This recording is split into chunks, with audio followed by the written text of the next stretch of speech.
Good morning and welcome back to Kirkstone, and even more importantly, welcome back to the scintillating second episode of our mini history of collecting Echeverias here at Kirkstone Gardens.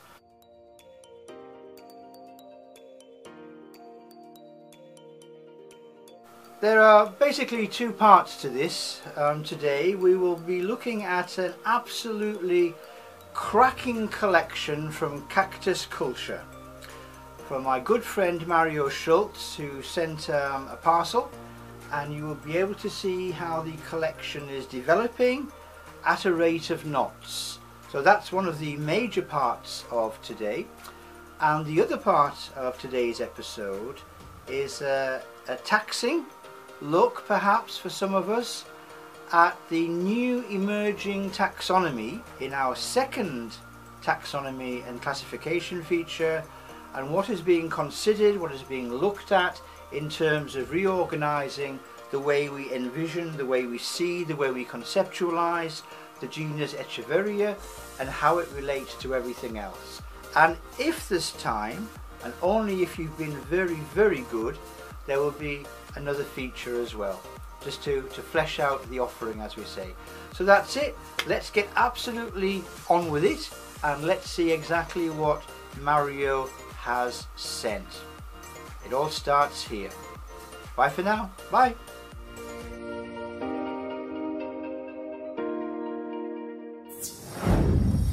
Good morning and welcome back to Kirkstone. I had another small delivery here, which I've just taken out of the in tray.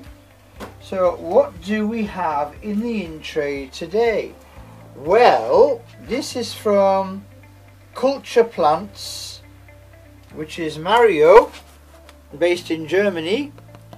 So I may have some faint recollection of what this actually is, and it might be pertinent and germane to our overall Crassulaceae, specializing at this stage with that North American Echeveria group rather than the South African axis, the Crassulas and Adramyscus. What a nest of bits and pieces. I don't know what you can see there. We have 1, 2, 3, 4, 5, 6, 7, 8, 9 little packages from Mario. Now, how shall we do this? Well, we'll do it in the way that we normally do it. We'll start with the smallest. In fact, I shall spend a few seconds putting them in some semblance of ad hoc order, imposing a nascent structure on the proceedings. So these are all very small. So I'll start with one, and then I'll work on through them privately, so you don't have to endure the rigors of me.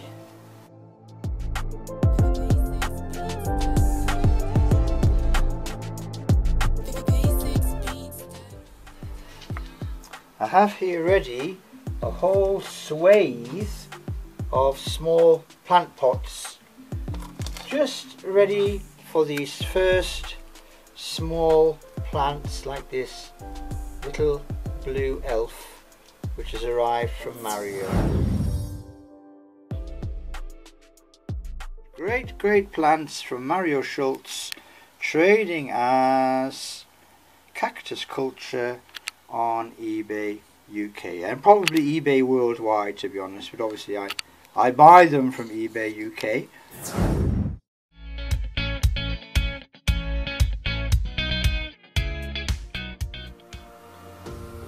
And welcome back to our second taxonomy feature here on the Echeveria series. I think it's important to understand the relationship of Echeveria with its nearest and dearest, with its close relatives, some of which may surprise you, the way that the revisions are occurring and people are writing scientific level papers considering things that perhaps may never have been considered before, by looking at where everything fits in the macrocosm of the universe and of living things. And I'll fly through this. You understand, of course, that there are 5 kingdoms of living things. There are the animals, obviously. There are the fungi, the so-called third kingdom, fungi if you're watching in American. Then there are the bacteria and the related, and then there are those mysterious, ancient, minute life forms, the archaea. But I've missed one important one out. I've missed out, of course, the plantae, the plants. So we're down to the eudicot level, and within the eudicot level we have the angiosperms. And the angiosperms, I've just said, are the normal flowering plants. And one of the families which constitute, and there are many, many families, one of the families which constitute the angiospermae for our immediate purposes are the Crassulaceae, which includes Crassulas, Sedums, Echeverias, and all of those plants with which we are most interested as part of this series. So what says you? Well, bear with me. So at that angiosperm to Crassulaceae level, we have a number of groupings, subfamilies within the Crassulaceae. One of which is a massive focus for us, are those plants which are related to the Western Sempervivum, so the Sempervivoidea. And the Sempervivoidea includes within it the Echeveria group and the Sedum group and others. This overarching group is the Echeveria, is the Sempervivoidea. So within there we have Sempervivums, Ioniums, Dudleyas, Echeverias, Graptopedilum, Pachyphytum, etc, etc, etc. Okay? Oh, that's fine. Now, an important understanding for us at this point is traditionally we would have gone below that point within the family to the genus, so for example the genus Echeveria, and then from the genus level to the species level, and the species level would be Echeveria purpusorum. So there we've drilled down to the base layer. We've gone down to the atom. But then we discovered that atoms were made up of protons, electrons, neutrons, etc, etc. We also discovered that species, and I'm talking about Victorian level thinking here, species could be drilled down also to varieties, which are subspecies, I missed out, subspecies, then varieties, and then forma. What is now being understood is that a species is not a group of plants. A species is not a population. A species is simply one plant which is described as the type specimen of its type on that exact moment it was recorded. One plant. Because, and I alluded to this on the Gymnocalycium video before, you might have one plant on one mountain, another plant on another mountain, to all intents and purposes genetically identical. 99.999 recurring % identical. But one plant has long spines, or to make it more relevant to the present series, longer leaves. Echeveria affinis has short-leaved forms, has long-leaved forms. So, do we have different varieties? Are they different subspecies? Are they different forma? We don't know, because right now all that happens is that genetic identification holds sway. So in the old days we had the splitters, and the splitters were the people who would separate plants down to the most minute characteristic and give it a new name. And we had the lumpers, those who would ascribe a general characteristic to a population of plants and say, yeah, they're not all the same, but at the end of the day they're all the same species, but with natural variety between them, because the variation of species is a known factor. So they would tend to have broadish groupings, and they would tend to have very narrow, tightly defined groupings. Now what we do is we look at the DNA under the scanning electron microscope. So again, so what? Right, okay. So in the first video, a few people on social media messaged me and said, I thought this was supposed to be about Echeverias. The series is called Echeveria. Why are you talking about Graptopetalum, Pachyphytum, Sedum, intergeneric hybrids? Why? Isn't there enough to talk about with Echeverias? You've got your cultivars, you've got your species, you've got your hybrids, you've got your monstrous mutants. There's so much to fill the series about Echeverias without bringing Graptopetalum, Pachyphytum and all the rest of it into it. And there, my friends, is the nub. Because at the end of the day, that old understanding of that's the Graptopetalum genus, that's the Sedum genus, that's the Dudleya genus, that's the Echeveria genus, that's the Pachyphytum genus, is being thrown out. Because genetic studies are showing that, and I did hint at this in the first video, the genus Echeveria is polyphyletic, which means it cannot be traced back to one single ancestor. And I also said that there are probably about 4 or 5 genetic strains, in other words 4 or 5 in the past, common ancestors to these groupings, not only within Echeveria but across Echeveria to other sections. So let's throw out our understanding of genus for the time being. We can come back to it. What we're looking at now is a scientific novelty which has emerged over the last 25 years or so of the clade. And the clade, C-L-A-D-E, is a group of plants clearly seen to be related genetically. Whether or not that might at first appearance be obvious, or indeed sometimes not obvious at all. And again, I'll come to that very, very soon before I wind up. The latest research shows that the genus Echeveria and its closest relatives should be divided into 4 groups. So that overall, that overarching Echeveria concept is shattered. So we have group 1, and group 1 will form the focus of the next taxonomic review in the next video. Group 1 contains Pachyphytum, just Pachyphytum.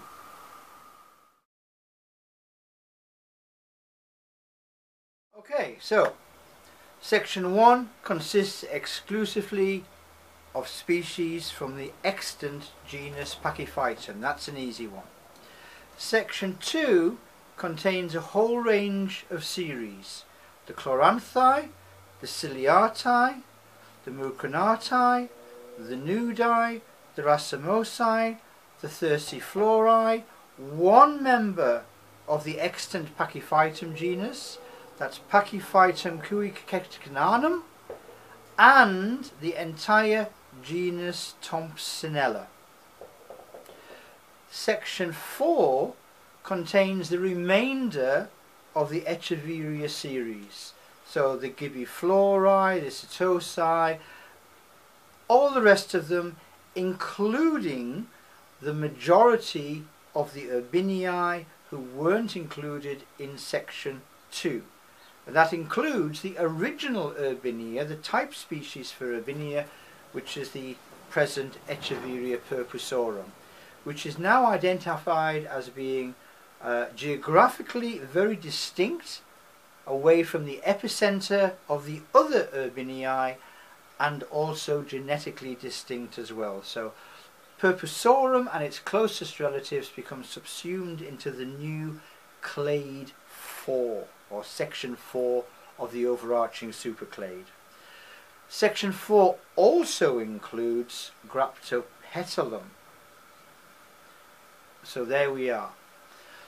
So the existing relationship between all of the Pachyphytum, Echeveria, Graptopetalum, Thompsonella and all the rest of them are now been put in a big bucket, stirred up and then taken out into 4 smaller buckets.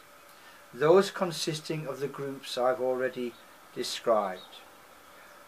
After that research, it was decided that Pachyphytum, although having such close genetic affinities to Echeveria, with which it interbreeds so easily, and also with Graptopetalum, should be retained as a separate genus.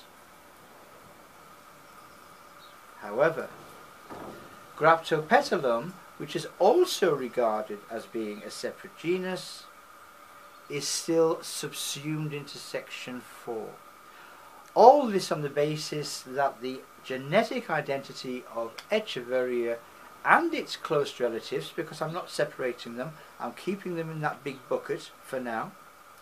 Echeveria and its close relatives are not only not monophyletic, they're not even polyphyletic, they are paraphyletic. Echeveria has genetic strands reaching into its close relatives. So that's it basically, that's the current thinking on Echeveria, Graptopetalum, Thomsonella, Pachyphytum, and all of the rest of those related. 4 distinct subsections, and all of the existing Echeveria and Pachyphytums and Graptopetalums and the rest will fit into one of those 4. But those 4 will not be the same as the existing groups we know, apart from Pachyphytum. And Pachyphytum is where we head next when we look at the next taxonomic revision, update and review on video 3. I hope that wasn't heavy, wasn't supposed to be heavy, but it is incredibly interesting when an existing structure is challenged and something which has been accepted for so many years is shaken about and then bits teased out of it and put back together in a different way. I think so. I hope you do too. And I'll see you on the next video. Thanks very, very much for watching. Bye for now.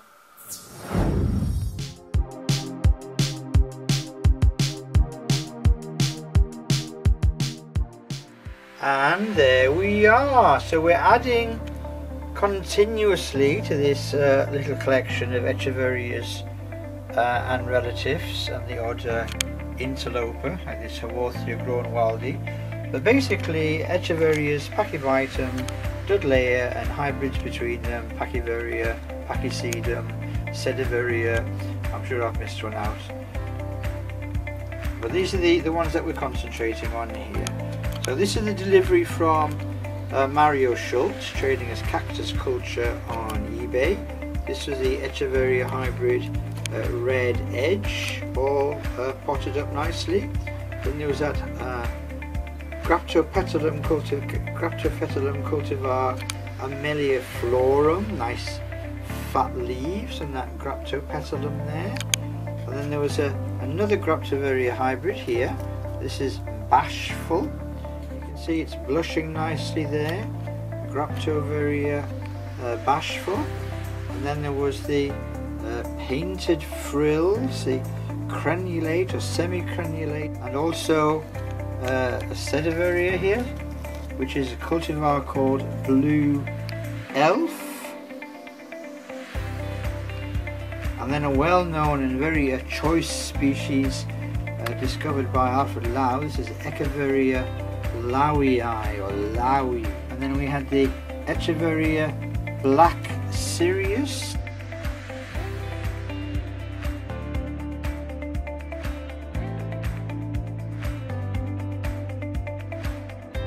Okay, and here we are, the morning after, just having a quick look over our little Echeveria collection, which is gathering pace and building up rather nicely.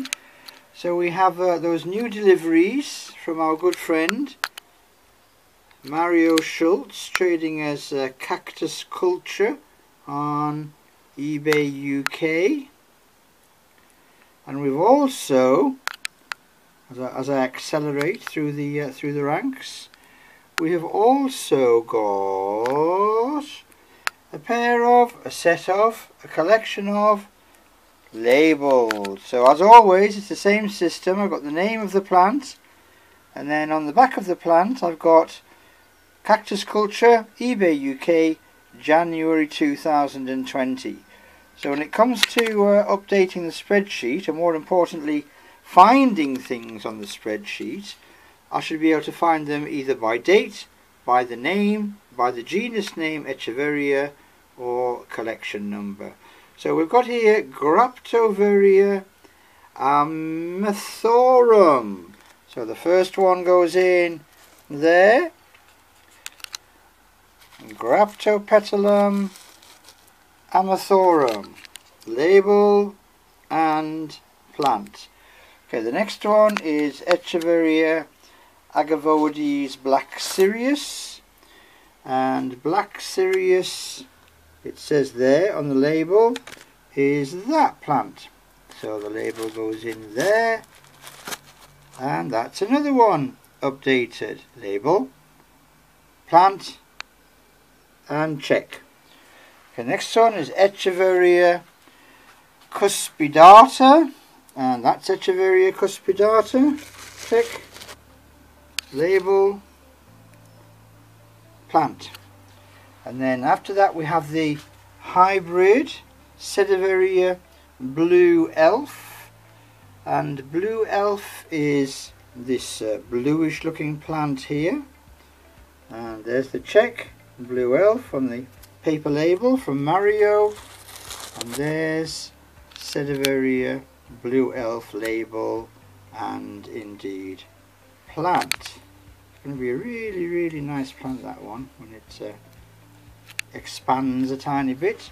Then we had that super choice species Echeveria, which has got that incredible bright blue farinaceous covering. So that's Echeveria lawii. So there we are, Echeveria lawii.